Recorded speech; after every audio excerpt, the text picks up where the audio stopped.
Olá, meu nome é Lucas, este é o Diário de Leitura e hoje eu venho finalmente falar com vocês a respeito de Pássaros na Boca e Sete Casas Vazias, da escritora argentina Samantha Schweblin. A Samantha Schweblin, apesar de relativamente jovem, já tem uma carreira internacional de sucesso com grandes conquistas. Ela já ganhou, entre outros, os prêmios Casa das Américas e Shirley Jackson Award. Ela já foi indicada 3 vezes para o International Man Booker Prize, o prestigioso prêmio internacional de livros de outras línguas que não o inglês, que são traduzidos para o inglês e então passam a concorrer a esse prêmio. Só para vocês terem uma ideia, em 2017 ela concorreu pelo romance Distância de Resgate, em 2019 por esta coletânea de contos Pássaros na Boca, e em 2020 por Kentucks, que é um outro livro dela que já foi publicado pela editora Fósforo. Na verdade, estes 3 livros pelos quais ela concorreu são justamente os 3 livros dela que estão disponíveis no Brasil. Eu ouvi falar da Samantha Schweblin pela primeira vez quando foi lançado pela editora Record o romance Distância de Resgate. Eu me lembro que de várias fontes eu ouvi o elogio muito entusiasmado à obra dela e desde então ela entrou no meu radar. Só que a leitura só veio a acontecer mesmo com este Pássaros na Boca e Sete Casas Vazias. Os livros da Samantha já foram traduzidos para mais de 30 línguas e um deles, inclusive, virou filme na Netflix. Eu vou deixar o título direitinho aqui na descrição do vídeo. Talvez até vocês já tenham assistido. Tanto Pássaros na Boca, de 2009, quanto Sete Casas Vazias, de 2015, são coletâneas de contos que provam a qualidade literária incomum da Samantha Schweblin e o fato de que ela se insere plenamente na melhor tradição do seu país, composta por nomes como Borges, Silvino Campo, Adolfo Bioy Casares e, principalmente, como eu vou mostrar ao longo do vídeo, Julio Cortázar. As histórias que estão aqui têm diferentes extensões. Há contos mais curtos, contos médios e contos relativamente grandes, de 40 a 50 páginas. Elas são marcadas muitas vezes por um clima, um contexto macabro, angustiante, mas que não se confunde com o que nós conhecemos como contos de horror, mistério e morte, ou com contos de suspense tradicionais. Em geral, você não vai identificar aqui nesses contos elementos fantásticos, a emergência no cotidiano de algo sobrenatural, mas sim a intervenção, a irrupção, como nós costumamos dizer, de elementos insólitos e inusitados nesse cotidiano. Não só por conta das situações insólitas, pensado o insólito aqui como o incomum e o perturbador, se pode dizer que a Samantha Schweblin se insere na tradição estabelecida pelo Julio Cortázar. Ela também se filia a essa tradição por conta da sua inventividade. As situações retratadas, os atos das personagens, o encadeamento das cenas e dos fatos são recortes e ângulos muito incomuns da realidade cotidiana que todos nós conhecemos, mas nos quais nós nunca prestamos atenção. Tem muito aqui na Samantha Schweblin da filosofia de composição literária que o Cortázar demonstra no famoso conto O Perseguidor. Ou seja, aquela consciência de que a linguagem cotidiana, a narrativa tradicional, pode não dar conta de todos os aspectos da realidade. Isto porque aquelas palavras, aquelas narrativas já estão automatizadas nas nossas mentes. Então elas sempre derivam para interpretações e compreensões conhecidas. E certos aspectos nos quais nós não prestamos atenção demandam uma linguagem nova ou mesmo um recorte novo, como o que traz a Samantha Schweblin, para que sejam enxergados e a gente possa ter essa percepção sutil de outras camadas da realidade. Eu acho que a melhor forma de explicar isso, de como funciona essa literatura da Samantha Schweblin, é contando um pouco para vocês a respeito de 2 contos, um de Pássaros na Boca e o outro de Sete Casas Vazias. Pode ficar tranquilo, eu não vou contar o conto por inteiro.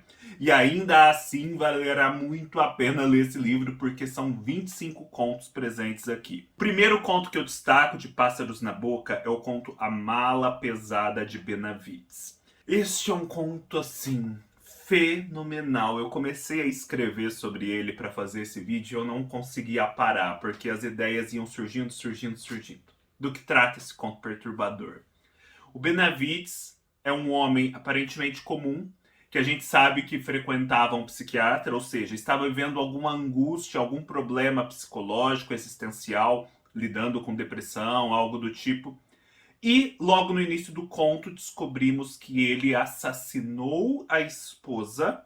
Pensem, assassinou a esposa e está tentando colocá-la, o cadáver, numa mala. Uma mala de rodinhas dessas tradicionais. E quando ele finalmente consegue fazer isso, no meio da noite, ele parte em disparada para a casa do terapeuta, do psiquiatra dele, o Dr. Corrales. Ele chega lá, o Dr. Corrales, na verdade, está celebrando uma festa, todo angustiado, e ele às vezes não acredita que ele cometeu aquele crime e ao mesmo tempo quer mostrar para o Dr. Corrales o que aconteceu, porque o Dr. Corrales era a pessoa a quem ele recorria para justamente se confessar, se tratar, dizer o inconfessável. E ele tá ali naquela angústia, só que o Dr. Corrales, diferentemente do que nós poderíamos prever, ele não dá muita bola para aquela história de assassinato da esposa e de que o cadáver está ali na mala. E manda o Benavides ir dormir e deixa a mala na garagem. Isso só reforça a confusão do Benavides e a confusão do próprio leitor. Nós começamos a duvidar se de fato aquele assassinato aconteceu. Só que num determinado momento, isso acontece logo no começo do conto, que é longo, essa mala finalmente é aberta. E de fato, há um cadáver ali, o cadáver da esposa do Benavides. E o Dr. Corrales vê isso. Então a gente pensa, agora esse homem vai tomar alguma atitude. Vai tratar do Benavides, vai denunciá-lo, entregá-lo à polícia, dar um fim àquele cadáver, enfim, fazer alguma coisa. Só que não. O Dr. Corrales vê aquilo como um ato de genialidade do Benavides. E ele encara aquele cadáver, na verdade, como um objeto de arte. E as primeiras reações dele são chamar o Benavides de gênio e convidar para ver aquela obra um amigo seu que é curador de arte. E esse amigo do Dr. Corrales, o Donório, chega, fica ainda mais admirado com o que aconteceu e decide então fazer uma instalação, abrir uma exposição para mostrar ao público de arte aquela obra fenomenal que o artista genial Benavides havia criado. Obviamente, o Benavides, que já estava ali angustiado com as consequências do próprio ato e com o fato de que ele mesmo não acreditava que tinha cometido aquilo, segue num crescendo assim de angústia e desespero, porque ele fala: eu matei essa esposa. Todos falam: Benavides, para com isso, você é genial. Eles não enfrentam o fato de que se ele matou ou não. Eles admitem até implicitamente que matou.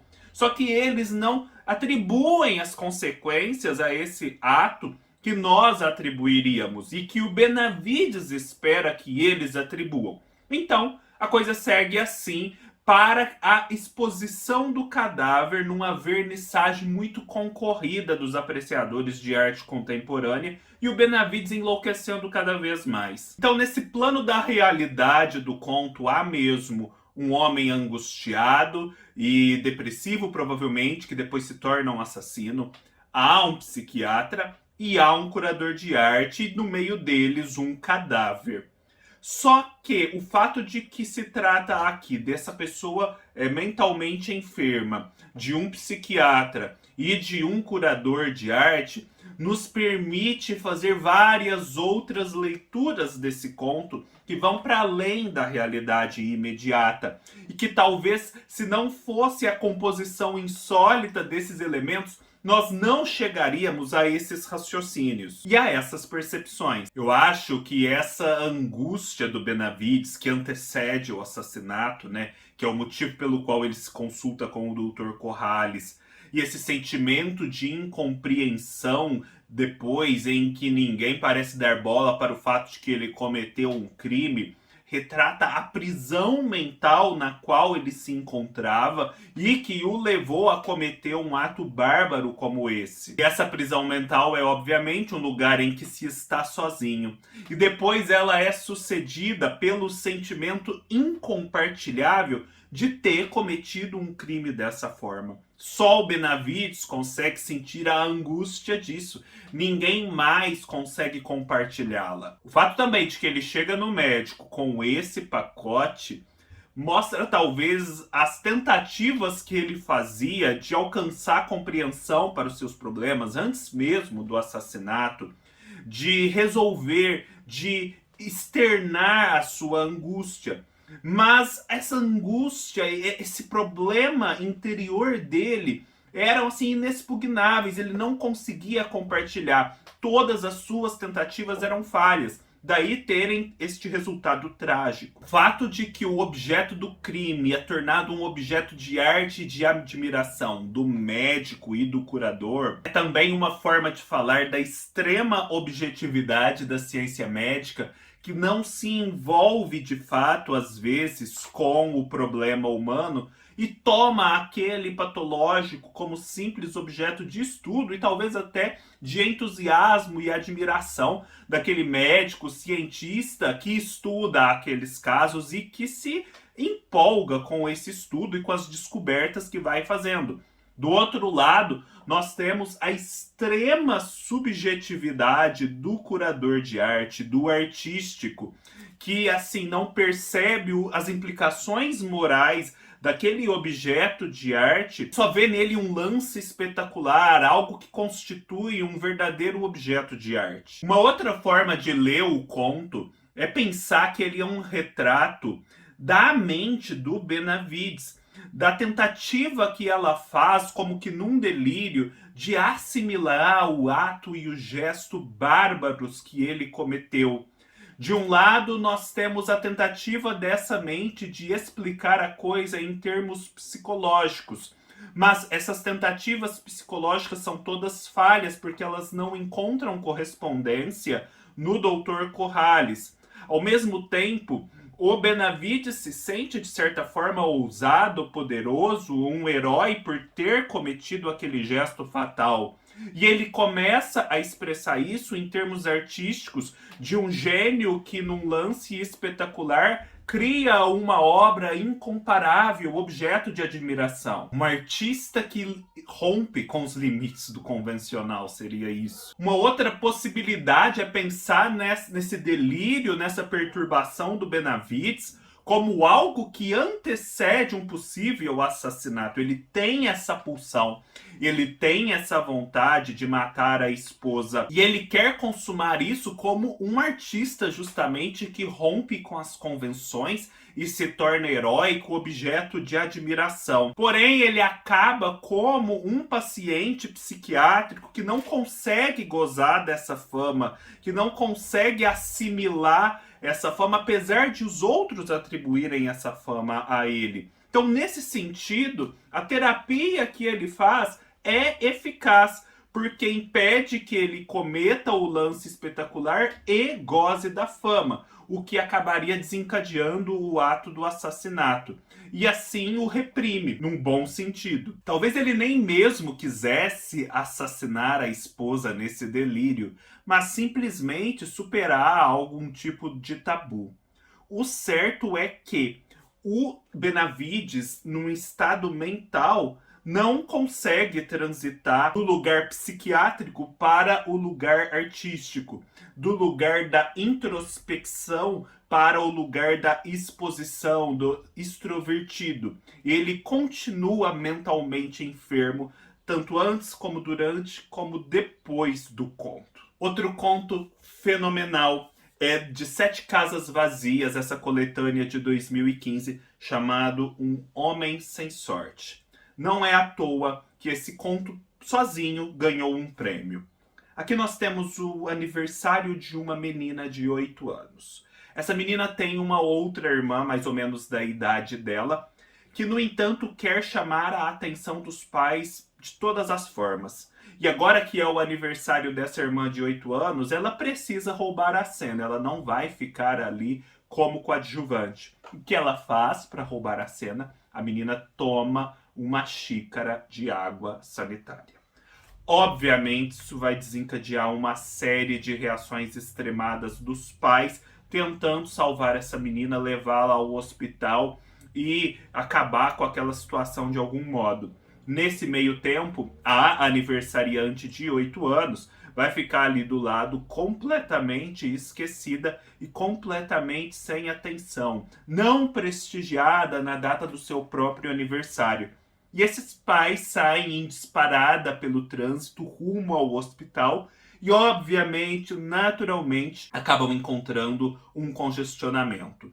Aquele pai ali desesperado precisa de alguma forma sinalizar que ele vive uma situação urgente e que ele precisa passar no meio dos outros carros. A ideia que ele tem no momento é pedir que essa filha de 8 anos, ordenar, na verdade, tire a sua calcinha, uma calcinha branca, porque daí ele, com esse pano branco, né, em mãos, vai começar a chacoalhá-lo da janela do carro para conseguir passagem. De tal modo que essa menina chega ao hospital com os pais e essa irmã que bebeu água sanitária sem calcinha. E fica ali naquela situação angustiante, esquecida, numa sala de espera com a roupa do colégio e sem calcinha. Esquecida.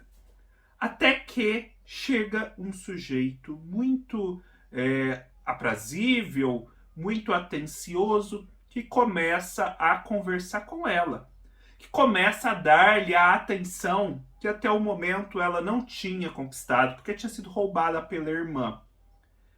E aí ela acaba por confessar, porque ela precisa compartilhar aquilo com alguém, que ela tá ali fazendo aniversário e sem calcinha numa sala de espera.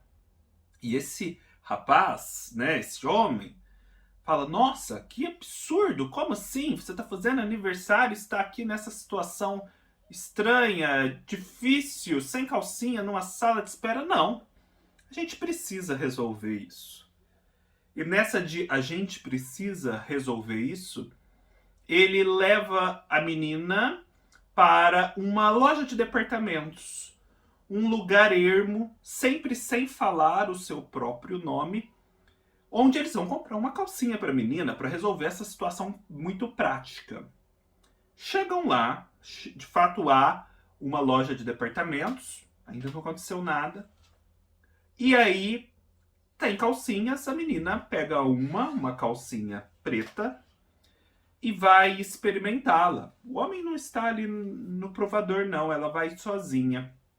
E aí ela vê que aquela calcinha está sem o alarme e já fica com ela e decide meio que roubá-la num ato de transgressão. E aí ela quer saber do homem qual é o nome dele, ele justifica dizendo que não poderá revelar por uma série de motivos. E nós, leitores, obviamente, entendemos muito bem a dinâmica do que está acontecendo, sabemos que isso não vai ter um desfecho positivo. E aí chega um momento em que ele finalmente concede a ela revelar o seu nome, mas não oralmente. Ele escreve num papel, coloca na mãozinha dela e diz que num determinado momento ela vai poder abri-lo. E ela então ainda não abriu.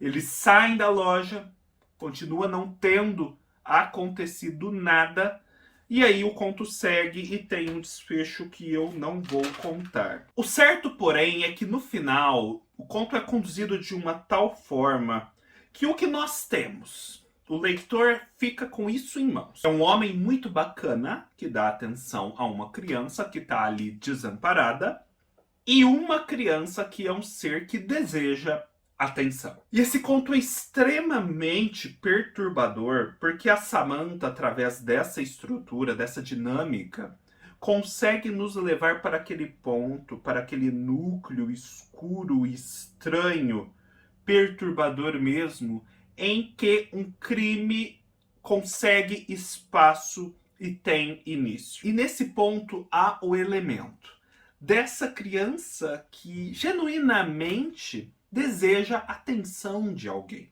De fato, não tem atenção. Só que nós conseguimos vislumbrar, até mesmo o contexto nos sugere, que o que hoje é o desejo por atenção dessa criança, lá na juventude vai sofrer uma evolução e vai passar a ser um desejo sexual. E por isso nós ficamos ainda mais atônitos, porque isso revela a grande vulnerabilidade da criança nesse momento. Ao mesmo tempo que, em algum nível, nos sugere que ela não é tão inocente assim. Vejam, ela é inocente. Mas o efeito literário é de colocar uma pulga lá no inconsciente de que talvez ela não seja. É uma insinuação diabólica.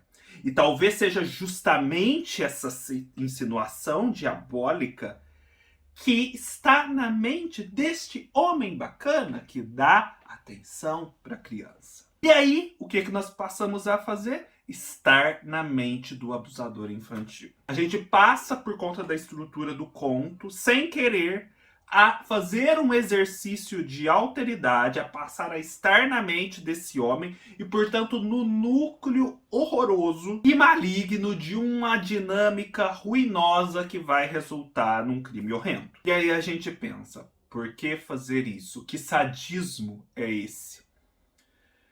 Porém, ao mesmo tempo, a gente pensa, esse exercício não é feito, a dinâmica verdadeira de como situações e crimes como esse acontecem resta não conhecida completamente. E uma vez que algo não é conhecido completamente, isto pode não ser evitado devidamente. Porém, pensar nisso para evitar isso é quase tão horrível quanto isso. E, portanto, a gente fica numa situação de mãos amarradas. Vejam, eu acho que está aqui justamente a potência maligna da situação, que impede até que você pense nela para evitá-la, de tão maligna que ela é e que pode contaminar. É esse pressentimento de possível contaminação que o leitor sente. Ou seja, é um nível de complexidade que a Samantha Schweblin revela nesse conto que é muito difícil de fazer. E ela faz isso com base na sua inventividade. Pensa, uma irmã que bebe água sanitária, o pai que pega essa calcinha para poder encontrar passagem. E através de todo esse insólito. E assim ela chega ao efeito que de outro modo ela não alcançaria. É isso, pessoal. Eu espero que eu tenha conseguido me fazer entender, pelo menos nesse segundo conto. Me pareceu horroroso, porque é uma situação tão delicada que até as palavras a gente sai tropeçando nelas. Mas o certo é que todos os 25 contos deste livro têm algum elemento, alguma estrutura semelhantes a esses dois que vão revelar coisas perturbadoras, talvez não tanto quanto é desse conto, mas ainda assim relevantes e instigantes. Espero que vocês leiam a Samantha Schweblin. Eu certamente vou ler os seus outros livros. É isso, pessoal. Espero que vocês tenham gostado. Se gostaram, deem um like, se inscrevam no canal, deixem seus comentários e até mais.